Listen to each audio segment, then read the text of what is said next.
Every Easter, we talk about hope, renewal, and miracles. But there's one part of the story people feel more than they speak: angels. Not just the ones in paintings or scripture, but the ones people say they've encountered in real life, in moments of fear, comfort, or impossible timing. In this video, you'll hear from believers, skeptics, storytellers, and everyday people who say they've experienced something beyond the physical. These are their stories. And together, they paint a picture of a presence that might be closer than we think. What if I were to tell you that your guardian angel is really you, but from a different density of consciousness? Your guardian angel is really your higher self that's been on an evolutionary journey of consciousness for over billions of years. Just follow me for a second because it'll all make sense in the end. According to Ra in the Law of One, when your body evolves from the fourth density, your body shifts from a chemical body to a light body. The one thing that ancient scriptures have right when it comes to describing angels is that they are indeed beings of light.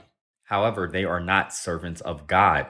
They are beings who are just like us, but further along the evolutionary journey. They know the experiences that our consciousness needs to go through in order to move on to the next octave. In order to become one step closer to the Creator, you must first go back and give a service to yourself in every incarnation you lived in this particular universe. Your consciousness travels backwards in time to guide its past self to its higher self. You are your own guide that is operating from the sixth density. Every time that you ignore that gut feeling or intuition, you are ignoring your higher self.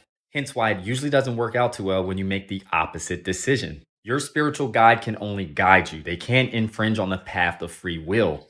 They must allow all the tragic and challenging events in your life to play out because these events teach us. Suffering is the catalyst to growth. It forces consciousness to gain freedom from the ego. This suffering allows you to ascend to the next density, where you and everyone you love will merge consciousness and become one social memory complex. Social memory complex are what religion would describe as an archangel.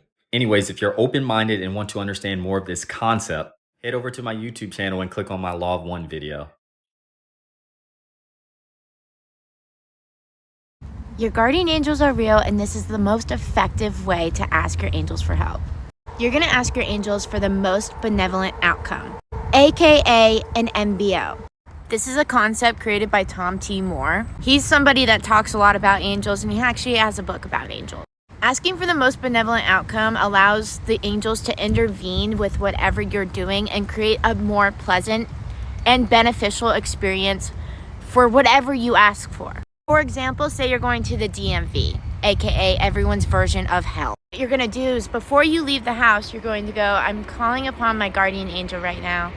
I am requesting the most benevolent outcome for today's adventure to the DMV. Thank you so much, angels, for the most benevolent outcome. Boom. Then you're going to get to the DMV and weird things are going to be happening. You're going to receive the most benevolent outcome. Well, who knows? There could be like Matthew McConaughey. You could meet the love of your life. They could be passing out Krispy Kremes, or you could skip to the front of the line. The DMV is going to be a shitty experience anyway, but the angels are going to somehow find a way to make it a more pleasant experience for you.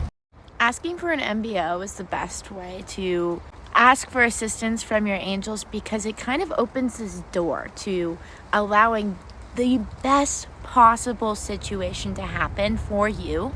Miraculous things will happen, especially if you're fixated on a specific outcome. Sometimes there's even better outcomes you didn't even know about or fathom.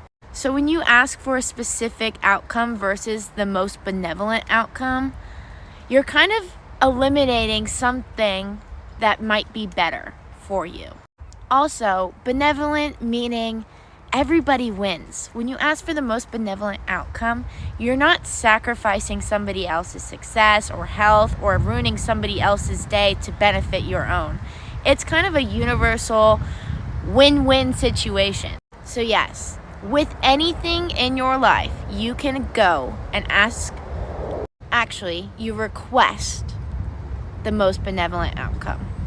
Always say thank you afterwards, feel good, blow them a kiss, and then go about your day and see what happens. Try it out, let me know how it goes. I was at a bar and I know it was an angel. He came in, ordered 3-4 shots, drinking. I'm sitting in the back, drinking. And he comes up to me and he says, You won't be able to hear what God says. Intoxicated as he took a shot. He gave me his number. He's one of the most interesting men I ever seen. Drove off in an all-black truck. I called the number. The number didn't even ring, man. Crazy. Wow. It changed my life, bro.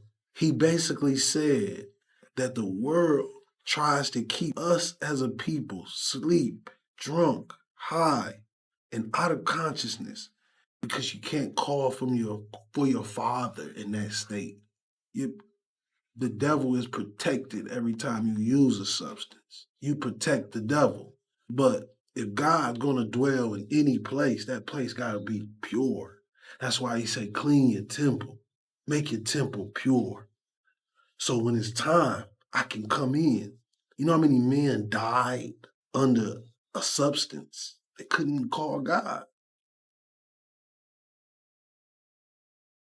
Guardian angels, okay?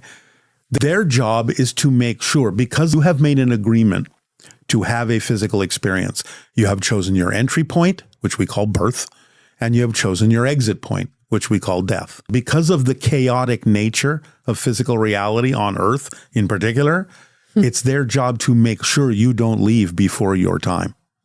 That's why we have so many near-death experience reports now, because people who get into situations where they actually physically die are sent back because it's not their time. And it's the birth angel that says, you're not done. By your own agreement, you're not done. So I'm going to send you back and I'm going to make it so you're going to be okay and you're going to learn a lesson. And sometimes it's even that, how the heck did that person survive without a scratch? Yeah. The guardian angel has done that. It's like, no, this isn't your time. And there's no lesson you need to learn here. You just need to be more careful next time. So you're going to stay there and you're going to have no ill effect from what might have killed you. And you're going to sit there and maybe wonder for about 3 days how the hell you got out of that without dying. But it's because of me. Yeah. Because you need to continue. And you don't need to continue to go through the hospital because that's not your lesson. So I'm going to make sure that I change things in physical reality to make sure you get through this somehow. And you'll just sit there and wonder about it for a few days and then you'll forget all about it. You'll just feel lucky. So what you're doing is a form of mediumship, you know? It's a form of mediumship, yes. Channeling is a form of mediumship or vice versa. Yeah. And so I know Bashar's like the most well-known, but do you channel a bunch of other spirits? No. Now and then, in the course of doing either a private session, or in the course of maybe doing public events, on rare occasions, there have been other beings. He has facilitated them coming through, either a different extraterrestrial temporarily to deliver a message. Now and then, mostly in private sessions, I'll get a sense that there might actually be a spirit wanting to get a message across. And I'll get little things, like sometimes like, why am I seeing violets? And the person will go, oh, well, that was my mother's name and she passed 3 months ago. Okay, well, that's a message from her. She's okay. But that's rare for me because I'm not oriented to be a medium who brings through spirits of the dead. I'm more connected to the extraterrestrial message. So it can happen because it is the same mechanism, but that's just not how I'm mostly oriented. There are people that specifically call themselves psychic mediums who deal mostly with spirits. Yeah. I'm dealing with an ET. Is Bashar your guardian angel or your mediumship mentor? No. Have you ever experienced do you ever have to clear and protect from energies you might call hungry ghosts, vicious spirits, Malaki spirits? Does that exist? There are prankster spirits, which are low vibrational spirits that may be very closely connected still to the earth plane, and which is why they can be a little mischievous. There are no such things as trapped spirits. There are no such things as hungry ghosts.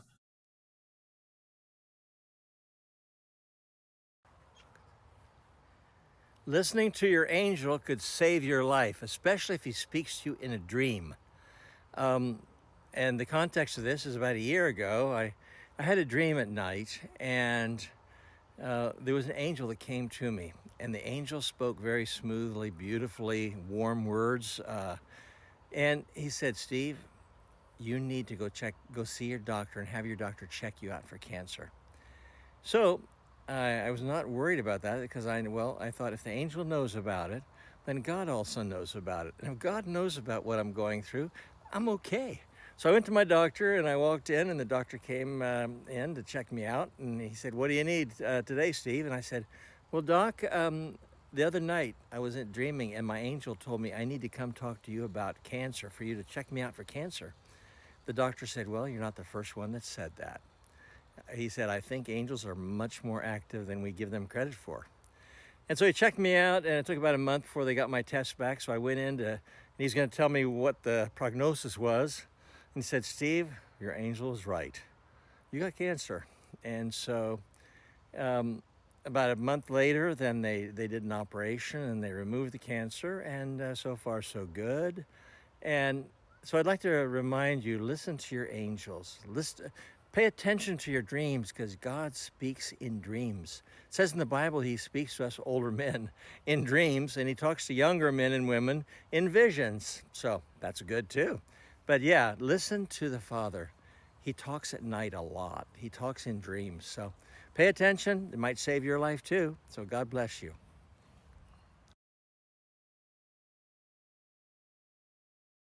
I'm about to make you believe in angels using science. Check it out. If you're new here, I'm Michael. I help you master your energy so you can up-spiral your life, and that includes connecting you with the guardian angels in your life. So it all starts in your body, because your body's not just biology, it's a tuning instrument. And at the center of that instrument is your heart. Your heart is literally an electromagnetic power center, something the ancient traditions called a chakra.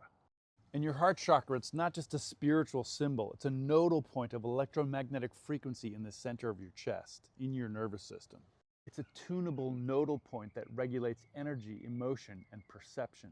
And the heart chakra is like a dial, and when you're dysregulated mentally or emotionally or physically, that dial, it goes out of tune. And when you learn to regulate yourself and retune that dial, it goes into coherence. Coherence matters, and I'll teach you how to do it by the end of the video. But there's more. Studies using magnetocardiography show that the field around your heart extends several feet outside your body, and it fluctuates with your emotional state. So when you're tuning the heart like this, what are you tuning into? What are you getting coherent for? You're tuning into the larger informational field, the quantum field. And quantum physics tells us that matter isn't primary. The field is primary, the energetic field. See, quantum physics tells us that reality is built from nested layers of information, frequency, and resonance. And what the ancient traditions called angels are coherent informational fields. Yes, the angels are fields of specific information. They're constant, non-local, and instantly accessible when your energy system is tuned. When you tune your heart chakra into coherence, you stabilize your frequency, and you gain direct access to those fields of intelligence, to the angels. This isn't mythology, it's energetic architecture, and you already have the equipment, and it's tunable inside your body right now. This is the real science of angels, and here's the practice. Drop your awareness from your head to your heart, and pretend that you're breathing in and out of your heart to anchor your awareness there. Now run a good feeling thought through your system. The last time you had a good laugh, someone you love, any good memory that feels good in your body as you breathe in and out of your heart. Do this for at least 3 minutes, and you start to bring coherence into the center of your chest, into your heart chakra. This coherence connects you with the higher frequencies that are the angels. And those angelic frequencies are aware, they're intelligent, they're paying attention to you, and they know what's going on in your life. They know what's important in your life right now. What time is it on your phone right now? Drop that number into Google and type angel number, whatever your number is, and see what comes back. Welcome to the interface. Write interface in the comments to remember all this in your body. Interface in the comments. Like the video, follow me, click the link in my bio. We're enrolling our new program in manifestation right now. And in that program, we teach you ancient methodologies to tune your chakra system so that you can be directly in contact with your angels and spirit guides. Vibrant beings, have a great day.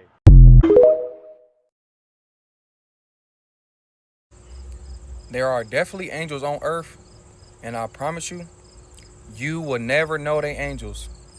You wouldn't even believe it. I promise you. You would fail to realize people are angels because, like I said before, angels come disguised.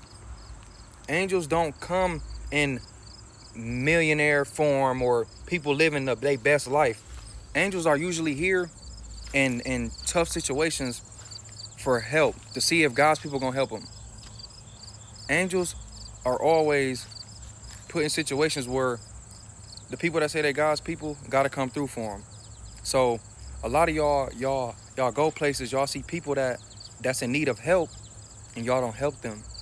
You could have been getting tested. That person that asked you for change, for money, that could have been an angel from God, but you knew you had it and you didn't give it to him, and you failed the test. That's how funny, like how funny God works. I love his schemes. I love it, cause he gonna see the real you. He gonna test you. So think about it, like why would he make angels millionaires and people with a good life? No, he gonna put them in a situation where he gonna see if, let me see if Mook gonna help you. Mook prays to me. Mook comes to me and talks to me. Let me test Mook, see if Mook deserve a blessing. Let me see if he'll help one of my people on earth, one of my people that need help. That's how he work. Y'all need to think about when you see people in need and y'all look at them weird, y'all look at them crazy because they not in the best circumstance, and y'all don't even know that these people could be sent from God. Y'all forget God works in mysterious ways. He works in mysterious ways. Don't ever think you're gonna go through this life without tests from God. So next time you see somebody in need and you feel the need to help, you see that the opportunity is there for you to help and you don't, you're gonna let God down, because that could be your test right there.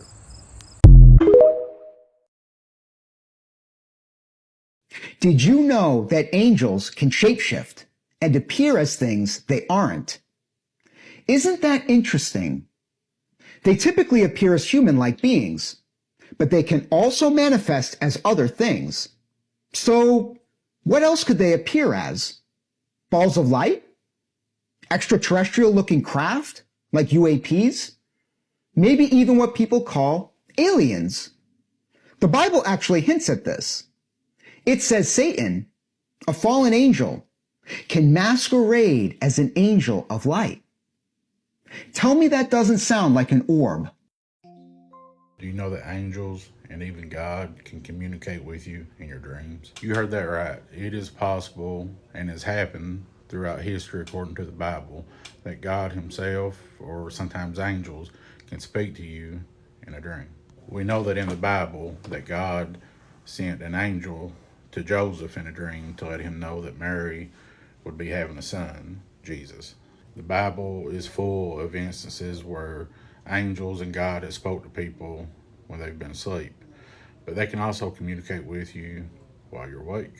In the book of Exodus, when Moses was leading the Israelites to the Promised Land, God told Moses that he would send angels before them to guide their way, protect them.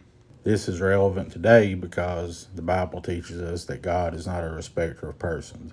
What he's done for one person, he can do for anybody. So just be aware and know that there are angels who go before you and watch out for you and guide you. You guys tell me in the comments if you feel like God has ever spoke to you in a dream or an angel. I know I've had this happen on at least 2 or 3 different occasions, but tell me in the comments if you've ever experienced this. Guys, have a great day and God bless. One of the dreams hit me pretty hard. There was large angels. They were descending down from heaven. And you could consider it like a rapture, the end of time. But these angels, they came down. They were 12-foot tall angels, pure white, but they had no face. And they each had a list. I ran up to one of them and I said, "Am I on the list?" And the angel told me, "You were found wanting." And I woke up from that dream. It shook me. I went and looked up what that even means, to be found wanting. What to be found wanting means is to lack all that is necessary or required. All these stories remind us that moments of comfort, protection, or guidance can show up when we least expect them. And before we end this video, I want to share something personal, something that shaped the way I see all of this. When my mom was pregnant with me, she didn't know what to do. She was on medication she needed to stay healthy, but it wasn't safe for pregnancy. Her doctors didn't want her to go through with it, and she was terrified. Then one night she had a dream.